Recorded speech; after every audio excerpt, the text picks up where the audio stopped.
জুমার দিন এই দুরুদের শেফাটা আপনি পড়বেন। নবীজি সাল্লাল্লাহু আলাইহি ওয়াসাল্লাম এই দুরুদটিও পড়তেন এবং এটার ভিতরে অনেক শেফা রয়েছে। যারা অসুস্থ আছেন এই জুমার দিনে দোয়া করলে কিন্তু দোয়া কবুল হয়, কারণ নবীজি সাল্লাল্লাহু আলাইহি ওয়াসাল্লামের প্রতি জুমার দিন বেশি বেশি করে দুরুদ পড়তে বলা হয়েছে।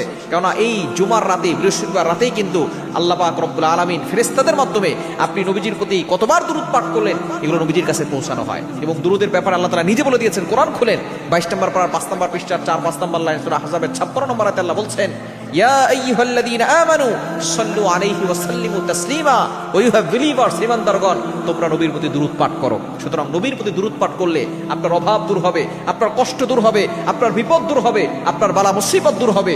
শুধু তাই নয়, সকল বিপদ আপদ থেকে আল্লাহ আপনাকে হেফাজত করবেন এবং আল্লাহ পাক রব্বুল আলামিন এই দুরূদের শেফার মাধ্যমে আল্লাহ তাআলা আপনাকে সুস্থতার নিয়ামত দান করবেন। দুরূদটি হচ্ছে আল্লাহুম্মা সাল্লি আলা সাইয়্যিদিনা মুহাম্মাদিন বিআদাদি কুল্লি দাইন ওয়া দাওয়াইন ওয়া বিআদাদি কুল্লি ইল্লাতিন ওয়া শিফা।